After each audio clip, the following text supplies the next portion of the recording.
औज़ु बिल्लाहि मिनश शैतानिर रजीम बिस्मिल्लाहिर रहमानिर रहीम अस्सलामु अलैकुम व रहमतुल्लाहि व बरकातुहू। दोस्तों, पेश खिदमत है दुआ की कबूलियत के लिए एक मुजर्रब वजीफ़ा, इसमें आज़म का वजीफ़ा।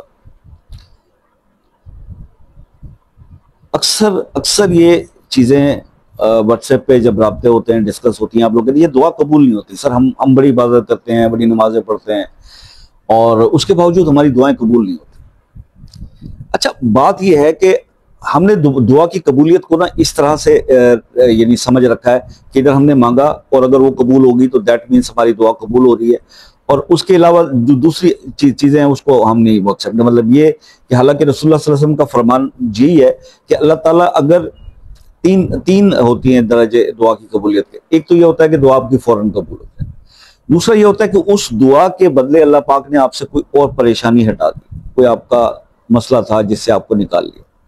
तीसरा यह है कि वो दुआएं आखिरत के लिए जखीरा कर दी जाती हैं कि जब आप यहां से दुनिया से चले जाएंगे और जब हिसाब किताब का मामला आएगा और जब हमारे देखा जाएगा कि हमारे अमाल जो है वो हमारी नेकियां कम पड़ रही हैं, तो उस टाइम पे अल्लाह पाक उन दुआओं को जो हम आज इस दुनिया के अंदर मांगते हैं और वो कबूल नहीं होती, तो उन दुआओं को उस पलड़े में रखा जाएगा, तो एकदम से वो नेकियों का पलड़ा जो है बहुत भारी हो जाएगा। तो इंसान पूछेगा कि या रब्बुल आलमीन, ये कौन से अमल हैं जो मुझे याद भी नहीं।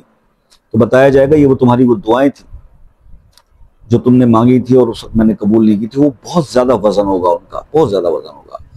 तो अर्ज ये है कि अगर इंसान को वो मरने वाले की ख्वाहिश से पूछा जाए ना, कि अगर पूछा जाएगा कि तेरी बड़ी ख्वाहिश, तो अल्लाह से बंदा वो फरमाए, वो बंदा जो है वो अल्लाह से ये कहेगा कि जनाब अल्लाह पाक मुझे एक मौका दीजिए कि मैं दुनिया में वापस जाऊं तो मैं सिर्फ दुआएं करूं और कोई बात ना करूं। इतना वजन असर है इन दुआओं का।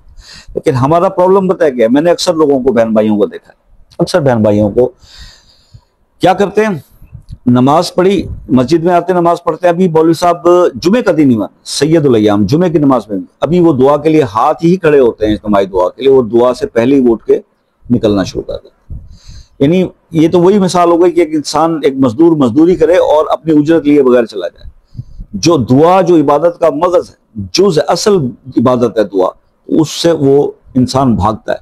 यानी हम बहुत बड़ी, मैंने एक खातून को देखा नमाज पढ़ते, हमारे फैमिली के, नमाज पढ़ने के बाद उन्होंने दुआ के लिए उन्होंने जस्ट सेकंड्स लगाए। और तो मैं अर्ज ये कर रहा हूं कि हम दुआएं पहले तो मांगना तो सीख लें,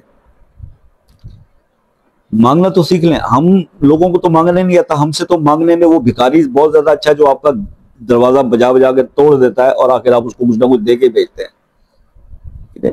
हम तो अल्लाह से उस तरह मांग ही नहीं रहे। अब इसी वजह से हमारी कुछ दुआओं को डिले हो जाता है। ये दुआ कोई भी मांगी जाए अल्लाह पाक के पास वो महफूज है। कुछ फौरी कबूल होती हैं, कुछ हमारे लिए अल्लाह बेहतर नहीं समझते, वो स्टोर की कर ली जाती हैं। तो वो दुआएं आपकी जो है वो महफूज है।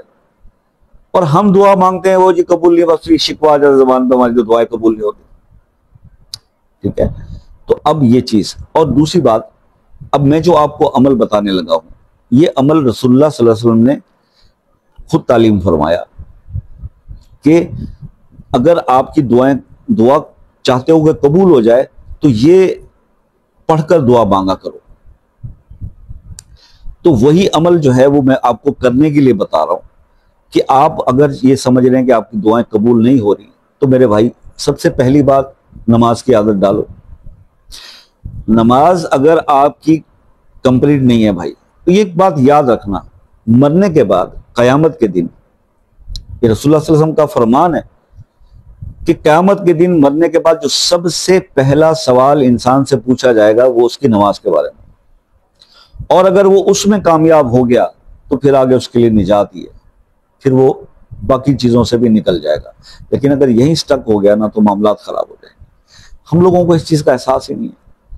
हम अपनी नमाजों को पूरे नहीं कर रहे, नमाजों की पाबंदी नहीं, कभी पढ़ ली कभी नहीं पढ़ी। भाई नमाज किसी से पूछा जाए ना तो हम अपनी मर्जी से नमाज पढ़ते हैं। दोस्त से किसी से पूछ लो भाई आप नमाज पढ़ते हैं? हाँ जी हाँ पढ़ता हूँ, कभी 2 पढ़ लेता हूँ, कभी 3 पढ़ लेता हूँ, कभी 4 भी होती, कभी कभी 5 भी हो जाती हैं। देखिए ये जो 2, 3, 4 नमाजें आप पढ़ते हैं अपनी मर्जी से पढ़ते हैं, इसका तो हुक्म नहीं है। नमाज तो अपने अल्लाह की मर्जी की पढ़नी है, अल्लाह की मर्जी से पढ़नी है, जिस तरह अल्लाह ने बताया उस तरह से पढ़नी है। कैसे कि जब अजान हो तो आपका कदम मस्जिद की तरफ हो, आप नमाज की तरफ चल पड़े। नमाज में आपकी मर्जी कहां से आ गई? इसीलिए तो फिर हमारी वो ना दुआएं कबूल होती हैं, ना हमारे इबादत के अंदर वो असर है, ना वजन है, क्योंकि हम अल्लाह के हुक्म के मुताबिक नहीं चल रहे।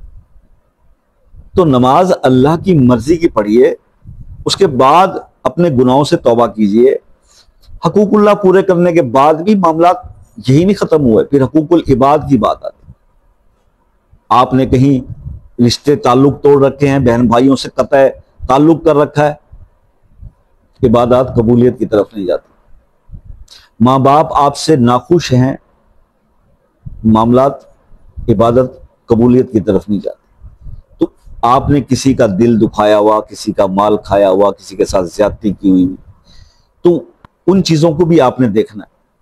फिर उसके बाद आप ये कहें कि जनाब अब हम दुआ मांगे, और हमारी दुआ कैसे, आपकी दुआ आपके लिए तो क्या, अल्लाह दूसरों के लिए भी आप दुआ करेंगे तो कबूल करेगा, लेकिन पहले आपको ये सब कुछ करना पड़ेगा।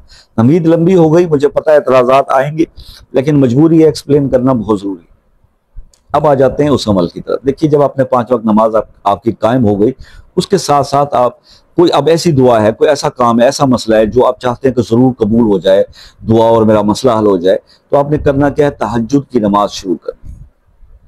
तहज्जुद की नमाज पढ़ने के बाद आपने दुआ मांगने से पहले ये पढ़ लेना है, सबसे पहले दुरूद इब्राहिमी पढ़ लें, उसके बाद आप पढ़ेंगे ला इलाहा इल्लल्लाहु वहदहु ला शरीका लहु लहुल मुल्कु व लहुल हम्दु व हुवा अला कुल्लि शैइन कदीर, सुब्हानल्लाहि वल्हम्दुलिल्लाहि व ला इलाहा इल्लल्लाहु वल्लाहु अकबर वला हौला वला कुव्वता इल्ला बिल्लाहिल अलिय्यिल अज़ीम।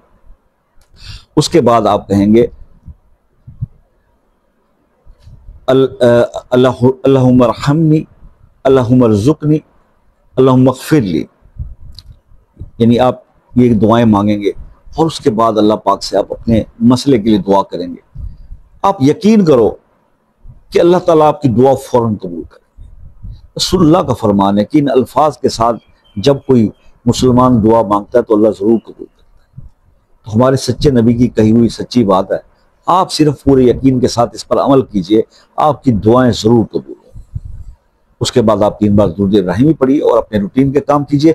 लेकिन इसी तरीके से आप अगर दुआओं को दुआ करने की आदत डालेंगे तो इंशाल्लाह आपकी दुआओं के अंदर कबूलियत आएगी। अल्लाह ताला आप पर नजरे करम करेंगे और अल्लाह का फजल होगा।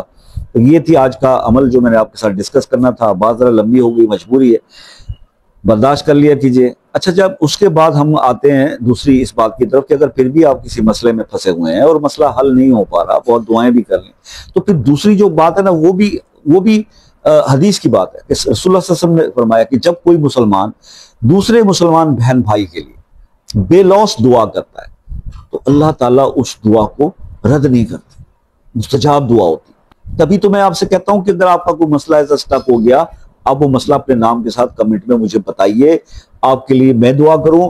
क्या पता मेरी दुआ से अल्लाह ताला वो कबूल कर लें और आपका मसला हल हो जाए, इसमें क्या बुराई है। वो अपना मसला अपने नाम के साथ कमेंट में जरूर लिखा कीजिए। और इसके साथ फिर भी कोई चीज, कोई बात पूछने समझने की रह गई हो तो व्हाट्सएप पर आप रब्ता कर सकते हैं। और वो पाकिस्तान में असर की नमाज से रात 10 बजे तक का टाइम है। UK, USA, Canada, New Zealand, Australia, France, Norway, यहाँ के मेरे जो दोस्त हैं वो कॉल करने से पहले अगर वक्त ले लेंगे तो उनके लिए भी बहुत आसानी है और मेरे लिए भी बहुत अच्छा है। तो अल्लाह ताला आपको हर आफत से महफूज रखे। दुआओं में याद रखिएगा। जिंदगी रही तो नेक्स्ट किसी वीडियो में आपसे मुलाकात होगी। तब तक के लिए इजाजत दीजिए। अल्लाह हाफिज।